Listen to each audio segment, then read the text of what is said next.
So, I was scrolling through YouTube the other day, and on my scroll I so happened to see a new video from DygoKnight, a person who talks a lot about the same topics as me, be that Naruto, Boruto, other shonen manga and anime, and a person whose content I usually really enjoy. They do very meticulous research into the topics that they discuss, and the pacing of their videos isn't too brain-rotty. However, the title of the video that they put out did catch my attention, and maybe not in the best way. See, the title of this video that DygoKnight put out was something by the name of Why Naruto Has So Many Retcons. And listen, I'm not going to sit here and state that Naruto has no retcons. It absolutely does, but most of those happen between Naruto and Boruto, and even those we're still waiting to see if that truly pans out as an actual retcon. And thus I sat down and watched the video, and I'm gonna be real, I disagreed with large swaths of it. See, because here's the thing, Naruto does have retcons. It's not the perfect story, but the way that DygoKnight talks about retcons, well, that just happens in every single manga. See, because while DygoKnight does commit the first 2 or so minutes of this video to explaining what a retcon is, I'm not entirely sure I agree with their breakdown of what a retcon actually is. See, it seems to me they understand the dictionary definition of what a retcon is, but when applying that dictionary definition of what a retcon is to Naruto, it seems as though that description in their brain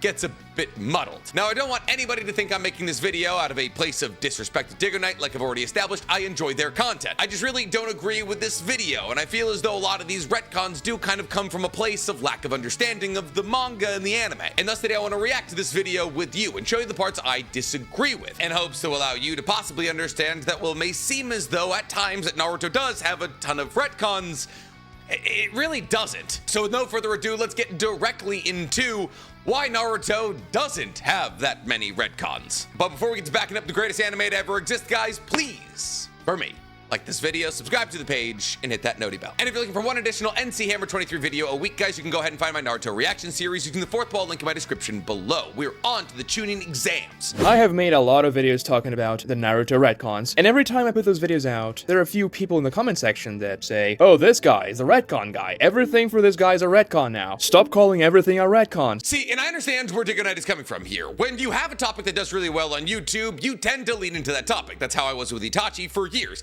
Anytime I ever put him in a title or a thumbnail, boom, 160,000 views. And thus, I do believe DygoKnight has actually kind of become the retcon guy because it does work. Now, it's not my fault, so when they slap the word retcon in red in a thumbnail, a lot of people click on it. People definitely want to see more about the Naruto retcons because it's a very interesting topic. So yeah, I'm gonna talk about the retcons because it's a cool thing to talk about. All right, let me give you a quick sneak peek behind the curtain on what it takes to become a YouTuber here. There are really 3 certain ways to get guaranteed views on YouTube: genuine intrigue, outrage, or outrageousness. And I do believe saying that one of the biggest anime on earth has a ton of retcons falls more into the outrage category. But like I said, when something starts working, you do it. I don't lie about things in the Naruto series being retcons. Now, sometimes I put the word retcon in the thumbnail, and I actually say, well, this thing here is not a retcon, and then explain why it's a retcon. But usually, most of the time, they are. The Naruto series simply has a lot of retcons, and I don't mean that as a bad thing. A lot of people equate the word retcon to plot hole, and they're not the same thing. All right, and while I understand that DygoKnight's not trying to equate a retcon to a plot hole here, I do believe that DygoKnight is trying to equate a retcon to,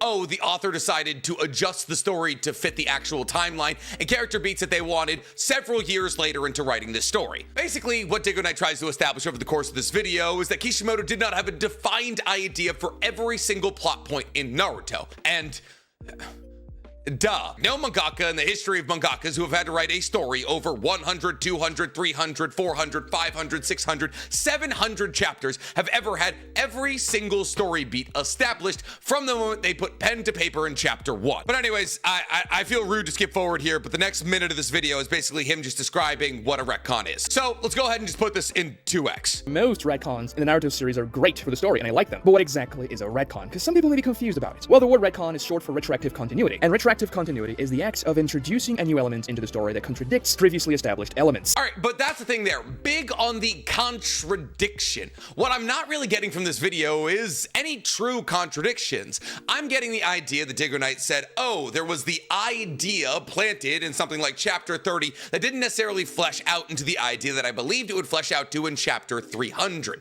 There isn't a lot of straight up contradictions in Naruto. In fact, Naruto as a story is pretty solid. Yes, you can say things like the Otsutsuki showing up at the end of the story bastardized the ending of Naruto, but it doesn't directly contradict anything set up in the beginning of Naruto. Sure, we all wanted Madara to be the final villain, but that's not a contradiction. You can say, oh, not enough was set up early in Naruto for the reveal of the Otsutsuki to be satisfying or even wanted. That's still not a contradiction. Just because you don't like it doesn't mean it's a retcon. Sure, originally when Kishimoto was penning chapter 1, the original idea for the ending was that Madara would be the final bad guy, but that ending being stretched out into the actual reveal of the Otsutsuki doesn't necessarily contradict anything set up in the beginning of Naruto. Therefore, it's not truly a retcon as you define. But it doesn't necessarily have to. Let's take a look at a couple of Naruto retcon examples, and why they don't necessarily create a plot hole even though they are retroactive in the narrative. So now we can switch back to, and I'm sorry, I actually had it on 1.25 here the entire time. I apparently have brain rot, and DygoKnight objectively does speak a little bit slow. But anyways, let's get into this first retcon, or at least so far as his first retcon as DygoKnight identifies. The nine-tailed beasts is a retcon. You may say, no, of course not. In the Chunin exams, we have the one tail and the nine tails already, but they were never supposed to be two members of a nine-beast family. They were simply chakra demons that were supposed to mirror Naruto and Gaara's characters. Think about this. If the tail beasts had been developed by that point of the story, the explanation Jiraiya gives to Kakashi when they finally meet again would include all tail beasts. All right, this actually has nothing to do with DygoKnight, but when people show manga panels and then pan from the bottom up, that always aggravates me, because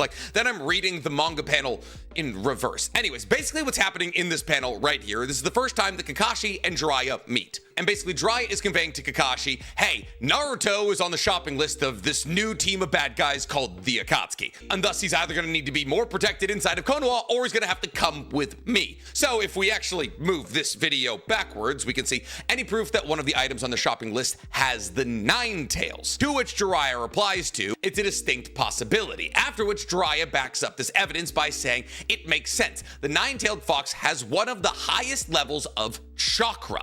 Now, the point that DygoKnight's going to try to make here is that if the other tailed beasts had already been written into existence, or the idea of them was already in Kishimoto's head, at this point in time, why wouldn't Jiraiya tell Kakashi about that? Which gets especially strange when you consider the fact that at this moment in time, Gaara was actively inside the village with the One Tails, something that Jiraiya should have known about. And honestly, it's not a super solid argument. One, why would Jiraiya warn Kakashi about the Akatsuki trying to nab up Jinchuriki from other villages? Jiraiya is actively talking to the teacher of Naruto and trying to warn the teacher of Naruto, hey, there's a group of bad guys after one of your students. Walking up to Kakashi and being like, hey, there's a group of bad guys after one of your students, but don't worry, he's not alone. They're also after two people from the Hidden Stone, two people from the Hidden Lightning, that other kid from the Land of Sand who's super creepy. It's just kind of useless exposition that has no real need to be thrown into this moment in time. On top of that, in this very panel, what we're looking at right now, it says it makes sense. The nine-tailed fox does have one of the highest levels of chakra, implying that the nine-tailed fox has peers of which it has more chakra than. So if anything, quite ironically, this page actually seems to more lend itself towards the idea that there are other tailed beasts. And Jiraiya is more talking about the fact that Naruto is a high priority target on account of the fact that his tailed beast has the most chakra out of all of them, something that is established later on in the story. And therefore, in actuality, this panel's not really a retcon, it's actually kind of foreshadowing to the moment when Itachi says that Kurama needs to be sealed last because Kurama represents more than 50% of the chakra of the 10 tails. Like, yeah, could Jiraiya have given us more information here? Yeah, 100%, but Oda's been drip feeding us information about Blackbeard for 30 years, and nobody's calling that a retcon. And that's my thing. Mangakas do this kind of thing all the time. They build out their story as they write it. That is a very standard writing practice. But I digress. Let's move forward. Kakashi, when they finally meet again, would include all tail beasts. He would mention something about them. But clearly that wasn't Kishimoto's initial intention with that arc with Shukaku and the Nine Tails. When you read the story, you get a certain feeling that, no, yeah, these two beasts are separate entities, and the tail beast concept wasn't really something that applied to that. And why do you think they never called Shukaku the One Tail in Naruto Part 1? Because he wasn't the One Tail, he was just Shukaku. Yes, they only start calling Shukaku the One Tail after Shippuden, and they only start calling Kurama when Kurama reveals his name to Naruto during the war arc unlocking KCM 2. Information regarding the tailed beast is hazy, and it's intentionally so. The tailed beasts are basically the nuclear arms of every single ninja village in Naruto. Very purposely, villages will try to keep as little information about their Jinchuriki and tailed beasts accessible to the public as possible. And in no place is this more pertinent than the hidden sand. See, I know a lot of you are thinking to yourself, oh, Nick, but when Shukaku was initially introduced, he was talked about as the personification of a dead sand priest who was cursing the land. And you're right, that is how Shukaku was introduced. He's not talked about as a tailed beast or the one-tails. However, the hidden sand is excessively secretive about Shukaku and all things surrounding Shukaku. And this started from the very moment they got their hands on Shukaku, because they were the only village to catch tailed beasts by themselves. They never got one from Hashirama. And thus the first thing that they did was seal Shukaku inside of an iron teapot alongside his first ever Jinchuriki, Bunpuku. And thus it's talked about in the lore of the Hidden Sand Village. The reason that people believe that Shukaku was the embodied spirit of a cursed priest is because Bunpuku had to live his entire life alongside Shukaku inside of this iron teapot. And thus the idea of Bunpuku and Shukaku became inseparable. And all of this is talked about not only in the anime but also in the manga. So why is the establishment of that lore a retcon? If anything, Shukaku being introduced in part 1 of Naruto in his more folk-tale-y way proves not only how little the worlds knew about him as a tailed beast and Gaara as a Jinchuriki, but also how little the Sands knew about the both of them, because information about them was purposely kept incredibly private. We have to get the lore about Bunpuku from Shukaku. It's not a retcon, it's character development. Shukaku the One Tail way later in Naruto Shippuden during the Kazekage rescue arc. And was it because they didn't know that Shukaku was the One Tail? No, everybody from the Sand Village knew about it. It was just that the concept of the tail beasts wasn't really a thing back then, so they just called Shukaku by his real name. Now for the Nine Tails, we just find the Nine Tails' name way later in the war arc, Kurama, and the Nine Tails has 9 tails because it's an animal from Japanese folklore. Every single one of these tailed beasts is a representative of some Japanese folklore piece. Matatabi is a 2-tailed cat, aka a Nekomata, a Japanese yokai. Son Goku is very obviously based off Monkey King Wukong, and Chomei, the 7 tails, is based off a rhinoceros beetle. Yes, obviously Kurama is based off a kitsune, and that idea itself actually came from Musashi Kishimoto's original one-shot that Naruto came from, where Naruto himself was the child of a demonic kitsune that had ravaged the entire world, and therefore everybody hated Naruto as a juvenile kitsune fox. But just because Kurama is based off a kitsune doesn't mean that the idea of the tailed beasts was never an idea that was going to be fleshed out. But then, it actually works. The only things that are contradicted with the inclusion of the tailed beasts is that Jiraiya's explanation to Kakashi feels a little weird. Why wouldn't he mention the other tailed beasts if they're going after Naruto's 9 tails? And also, why wouldn't he mention Shukaku, the One Tail, if Gaara is literally in the village? Because once again, it's not Kakashi's responsibility to save Gaara, and even though at this moment in time the Land of Fire and the Land of Wind were technically allies, the relationship between the two countries was incredibly contentious, which is best demonstrated by the fact that immediately after this conversation, Gaara launched an attack on Konoha. While yes, we can be almost certain that Jiraiya, the literal Lord of Spies of Konoha, understood that Gaara was the Jinchuriki of the One Tails, you have to realize at this moment in time that Jiraiya is only focused on the betterment of Konoha. If all of the other Jinchuriki, aka all of the other nuclear arms of all the other villages, get taken out by the Akatsuki, that's actually kind of a net positive for Konoha, so long as they can protect their Jinchuriki in Naruto. And once again, it's not Kakashi's responsibility to save Gaara. But it doesn't really break anything in the universe. Another retcon that works well for the story is the deification of Hashirama Senju. When you read Naruto Part 1, you are absolutely positive that Minato, the 4th Hokage, was the strongest ninja in the history of the Leaf Village. Everyone talks about the guy deifying Minato, saying he was the strongest, the most talented. They wish he was here. Okay, so I want to go back to this panel right here, because the way that he's using this panel makes it seem as though Hiruzen saying that Minato would probably trounce Hiruzen if they fought right now. Now, it's important to note here that literally no part of Part 1 of Naruto ever establishes Minato as the strongest ninja of all time. If you want to talk about possible retcons, you can talk about the fact that Hiruzen is talked about as the god of shinobi, and then that title is summarily given to Hashirama. That you can say is a possible retcon. I would agree with you there. However, just how strong Prime Hiruzen was, we can't really know. There's no reason for us to assume that Prime Hiruzen maybe wasn't able to scrap with Hashirama. We just don't have enough evidence to substantiate that point. In the same way that we don't have enough evidence to say that people talked about Minato like he was the strongest possible ninja in the history of Konoha in Part 1. Because objectively, they didn't really do that. Yes, they talked about how it would be useful if they had Minato present right now to fight against the battles that were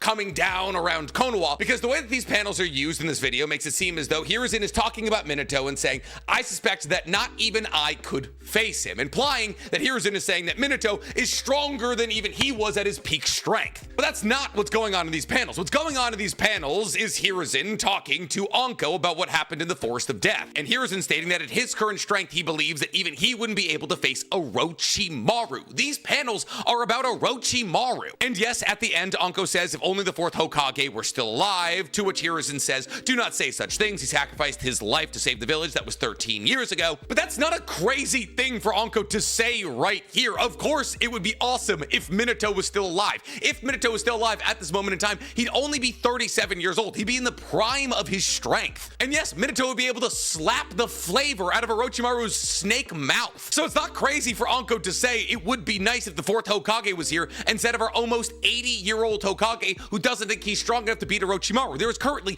nobody in the village who can beat Orochimaru in a fight, and that is a problem that would be fixed if Minato was there. That's not deification of Minato. That's not them saying that Minato is the strongest Hokage ever. That's just them stating a fact. But what about Hashirama? Is Hashirama set up as weaker than he seems in Shippuden? I mean, kind of, but that's only if you don't really take any of the context into the equation here. And obviously in Naruto Shippuden, when we see Hashirama fighting for real, against Madara for example, then we understand no, Minato was strong, but he wasn't a Hashirama. Yeah, but nobody ever tries to say that Minato was stronger than Hashirama. That's never something that's stated. People said that Minato was strong, people say that Hashirama was strong, people say that Tobirama was strong. It's the feats we see from them that allow for us to dictate how powerful they are later on. That's not a retcon because it's never established that Minato is stronger than Hashirama. It's very clear that Hashirama's original strength was supposed to be around the level of Hashirama's Edo Tensei that Orochimaru brings back during the Chunin exams. So much so that Hiruzen even says, oh god, Hashirama and Tobirama are as strong as I remember them. So one, when he originally said that, I got curious and I was like, I don't remember Hiruzen ever saying that. And I reread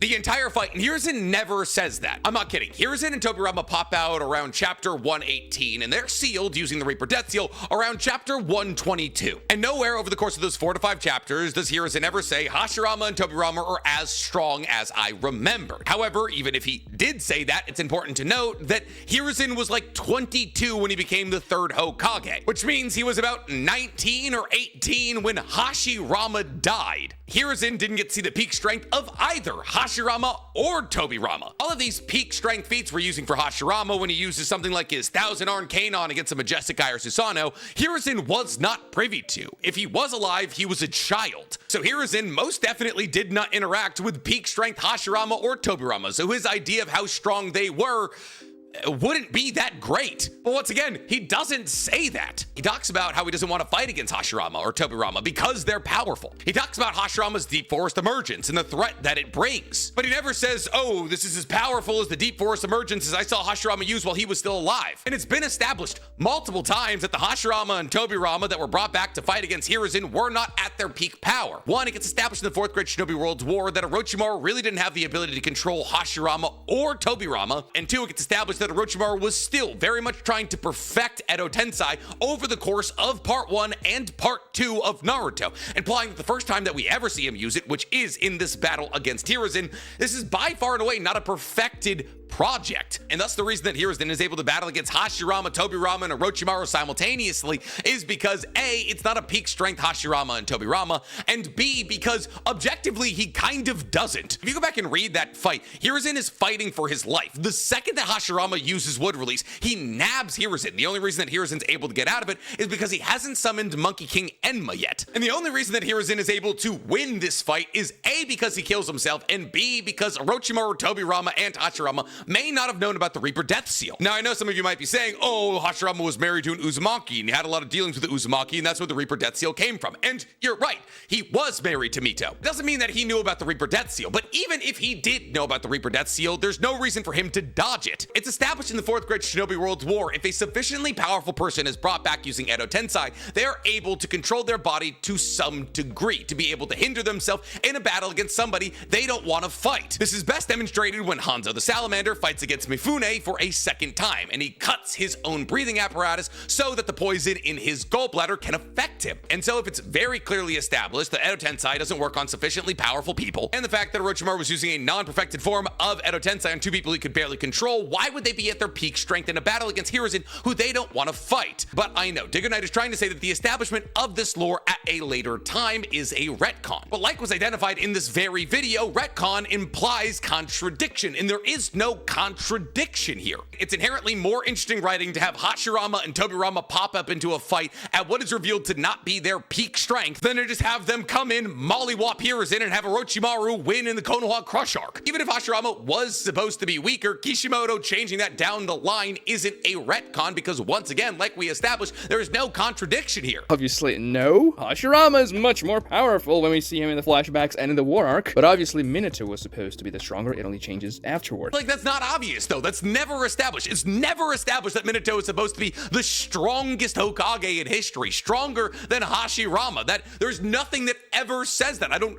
know where we're getting this info. Is that Kakuzu says, yeah, man, I fought Senju Hashirama back in the day, the first Leaf Ninja I ever fought against. And that was supposed to be a very hype statement for Kakuzu because, well, he fought the first Hokage, so he surely is powerful. Like, he probably lost, but still, because he mentioned it, we're supposed to be, oh, okay, this guy is dangerous and old, so we have to be very careful with him. But then when we learn about Hashirama's real strength, Kakuzu's statement there is a joke. What is the guy that lost to Tenten in the war arc going to do against Hashirama? Okay, yeah, no, once again, we got to establish the context here. Kakuzu does not lose to Tenten. Kakuzu loses to Tenten, who's wielding one of the treasure tools of the Sage of Six Paths, the Basho-sen, a legendary weapon literally created by Hagoromo. And it's not like Kakuzu actually loses to Tenten. One of Kakuzu's masks is destroyed by Tenten. But even if you wanted to downplay the strength of Kakuzu to that of Tenten, the statement that Kakuzu has that he fought against Hashirama doesn't really change anything. In fact, the idea that Hashirama is as strong as we understand him to be makes Kakuzu's statement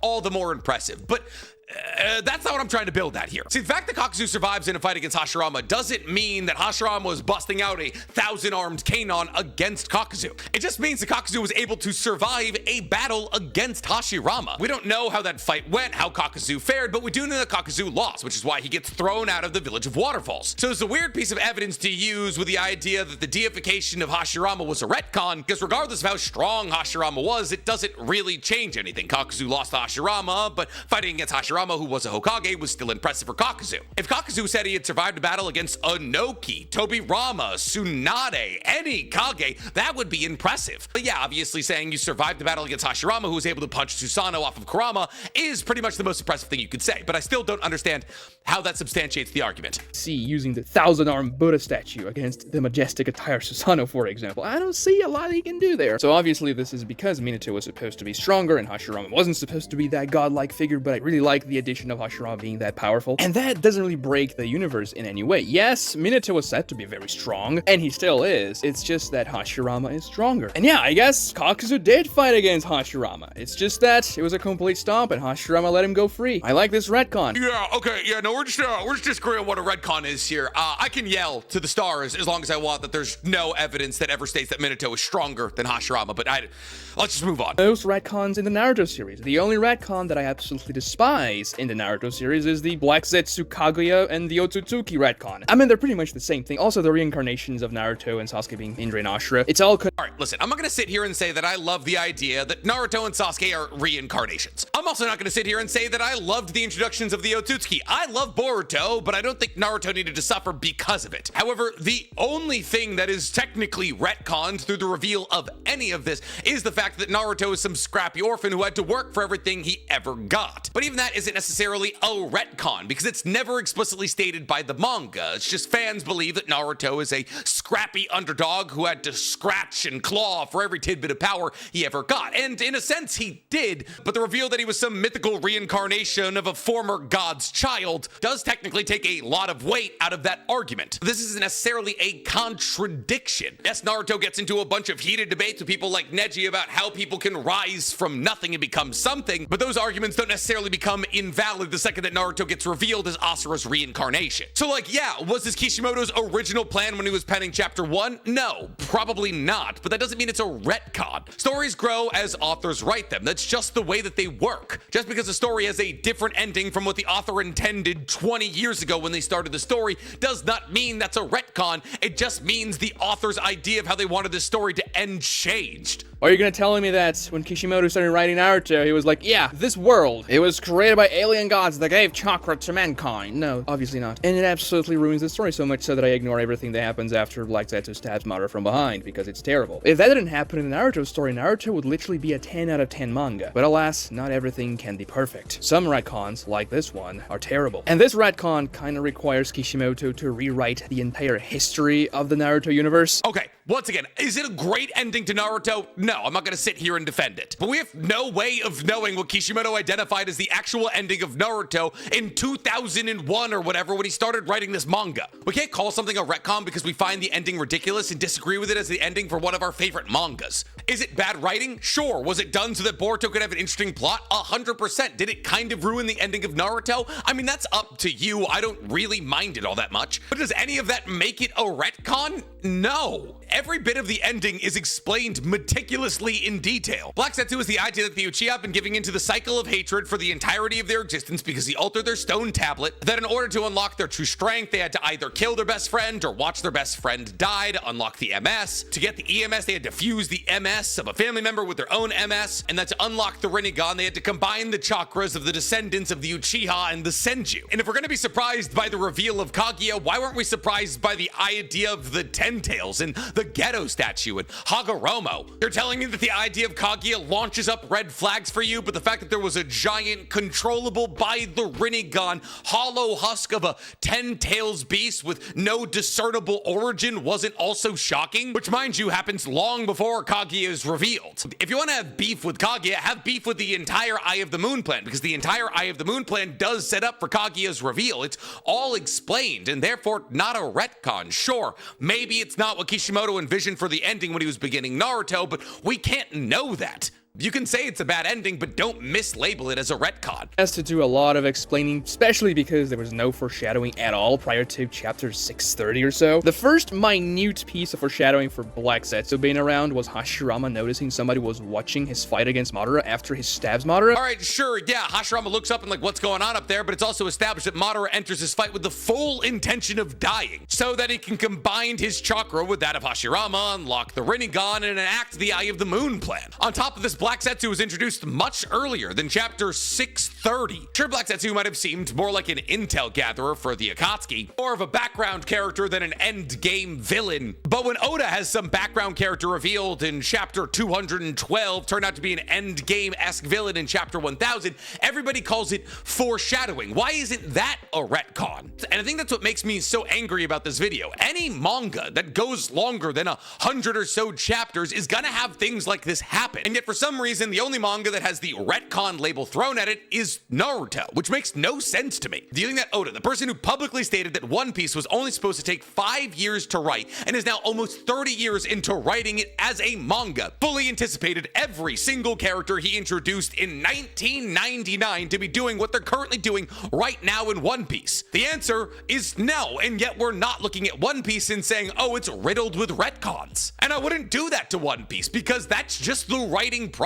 Oda wanted to write the story longer, and thus he did. Kishimoto's editors wanted the story to be longer, and thus it got longer. That's not a retcon, it's an adjustment. It's character development. It could have been anybody else. We knew Madara had survived, so maybe it was just Madara looking around in some weird way. Some people are gonna say that Black Zetsu showing up after Naruto and Sasuke fight for the first time in the Valley of the End is foreshadowing, but no, he was the intel gathering guy in the Akatsuki. Oh my god, yeah, he was. And Bon Clay was just a member of the, I don't know, Whiskey Peak Pirates until Impel Down. Blackbeard was an eccentric pirate who told Luffy not to give up on his dreams of following the One Piece until he was an emperor and possibly the endgame villain of One Piece. Characters can grow over the course of a manga. That's what makes them interesting. And then there are some retcons that kind of change how the series operates in terms of its power system. For example, do you remember that the Chidori wasn't even a lightning style jutsu in Naruto Part 1? Nor was Temari's wind style jutsu. She never says wind style, fan blowing thing. Never. That's because in the beginning, the Naruto power system wasn't completely based on the 5 element transformations and Yin and Yang release as well. It was supposed to be something far more varied. When is it ever established that it was supposed to be more varied than the 5 elements in Yin and Yang? Yes, obviously there's things like Kekkei Genkai, Kekkei Mora, and Kekkei Toda introduced. And yeah, the Raikiri isn't technically called a lightning release move initially, but Raikiri in Japanese literally means lightning cutter. And yeah, it's originally talked about like it's condensing so much chakra around your hand that it sounds like 1,000 screaming birds, which is what Chidori means, but it's also never established that it's not lightning jutsu. And sure, Tamari isn't saying wind style, wind scythe, but she's also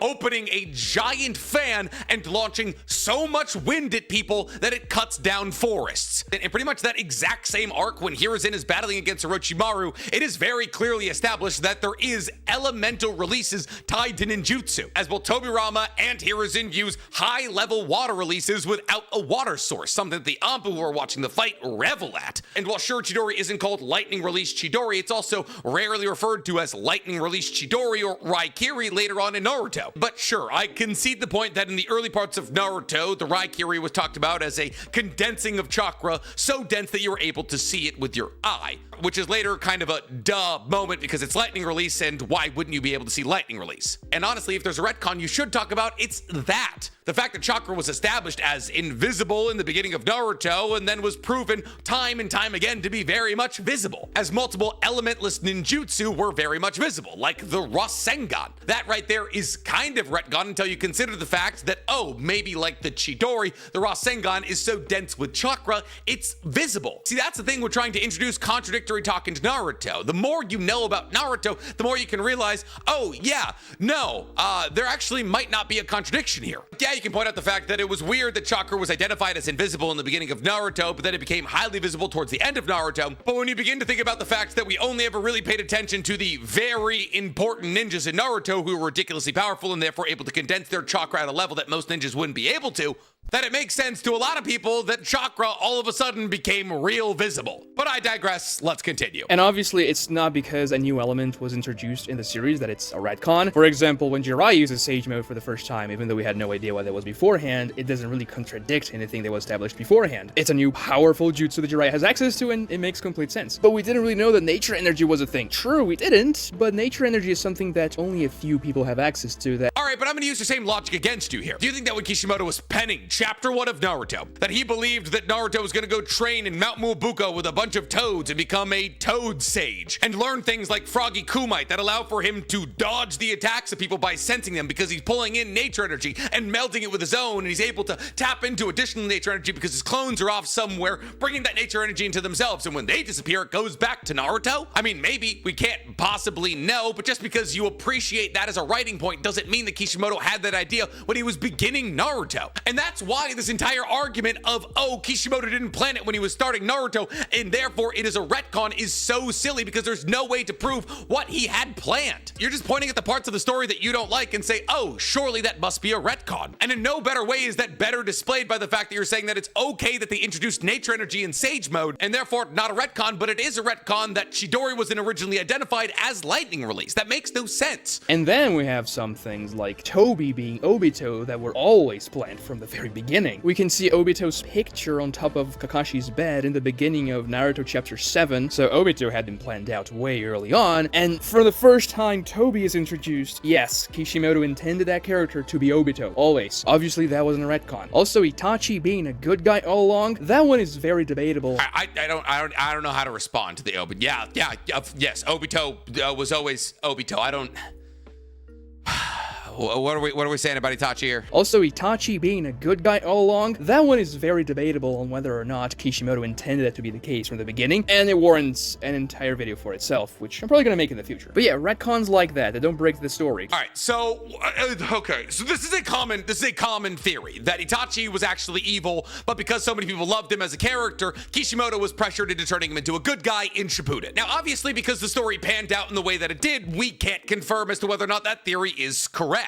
But the point that a lot of people point out here is, oh, Itachi was way too evil to Sasuke as a kid to ever be a good guy. To which the literally only response you can possibly give is literally everything the story told us. Oh, it was completely unnecessary to make Sasuke see the death of his parents 1,000 times. I mean, yeah, maybe, until you realize what Itachi was trying to accomplish. See, Itachi had seen the altered stone tablet created by Black Setsu. So far as Itachi understood, the only way for the Uchiha to get strong was through hatred, and at the highest level, the stealing of the Mangekyo Sharingan of those they're related to. And thus, from the very moment that Itachi cut down the entire clan and kept Sasuke alive, Itachi understood a couple of things. One, he was dying, and two, his death would make Sasuke stronger. Not only by allowing Sasuke to unlock the MS, but also by allowing Sasuke to unlock the EMS. And so why was Itachi so incredibly evil to Sasuke? Because he needed Sasuke to hate him. Itachi was actually successful in what he was trying to accomplish with Sasuke. Itachi spent his entire life being taken advantage of by Danzo, by Hiruzen, by Fugaku, his own clan. His strength was an asset that other people tried to use to further their own goals. And therefore Itachi tried very, and I mean very hard, to make sure that the same thing wouldn't happen to Sasuke. That Sasuke would be powerful enough to stand on his own, uninfluenced by the powerful forces surrounding him. And thus, in order to accomplish this goal, Itachi had to make sure that Sasuke hated him as much as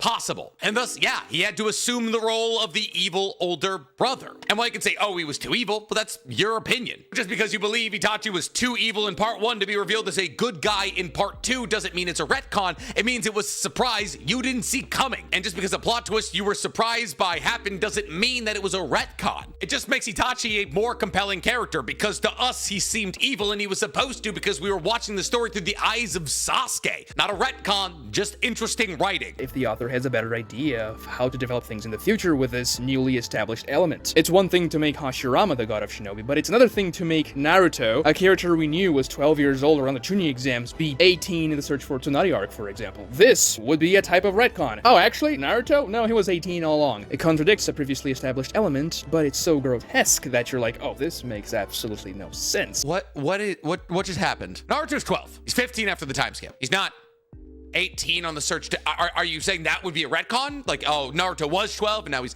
8. Yeah, that would be a retcon, because that would contradict what we've learned previously in the story, unless they told us there was a 6-year time skip. That is a retcon. I'm confused. Do you know that? Because that would be a retcon. And this is a type of retcon that we see a lot in, for example, role-playing games, when a player's like, oh, can I actually have done something different beforehand so this doesn't happen now? And the game master's like, sure, let's go for it. But obviously you shouldn't do something like that when writing a story. Right, Kishimoto? Why did you put a bunch of aliens in the story? I know it was because of Shonen Jump. They needed a sequel. They needed villains for the sequel. I think the rest of this video, if I remember correctly, is just him being like, oh, but all of these changes are totally fine because drawing a manga is very difficult, which I agree with. But if you're going to acknowledge that drawing a manga is incredibly difficult, and therefore that Masashi Kishimoto was under an insane amount of pressure to extend his story and therefore fill his story with what you identified to be retcons, then why are you looking at the story and calling all of these supposed changes that literally every person who's ever had to write a story over the course of a decade or longer has had to do retcons? Watch Boruto. It's fine, I forgive you. But why did Naruto have so many retcons? Well, the inclusion of retcons in a story may have a lot of different explanations, but usually they kind of converge to the same type of reason. An author may add a retcon because he changed his mind about an aspect in the story and he wants to do it differently. He might add a retcon because he thought about a new concept in the story that he finds more interesting. Or he may add a retcon because he needs to stretch the story longer, so he needs more elements to keep the story going. But no,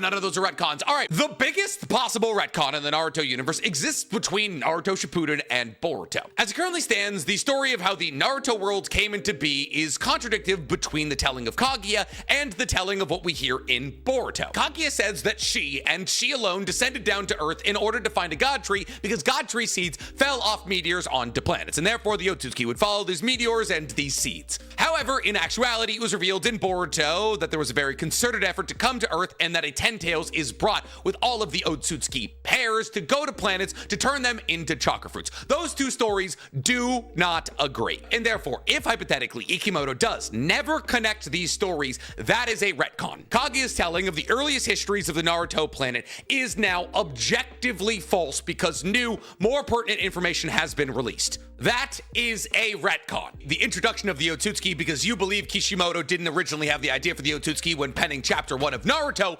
is not. But in most cases, whenever any of these causes happen, it's because the story hadn't been planned out from the beginning. And that was the case with Naruto. Some people will defend this to the end of time, that Kishimoto had the Otsutsukis planned out from chapter 1 or whatever. But no, obviously it's well documented that Kishimoto thought Naruto was going to be a relatively short manga. He never expected it to reach 700 chapters. He probably thought Naruto would be 300 chapters max. But because it was so successful, he had to keep going. As part of the video, I'm gonna skip because it's just him talking about editors, like Takahashi, Kishimoto, Ikamoto. Those are all of his editors.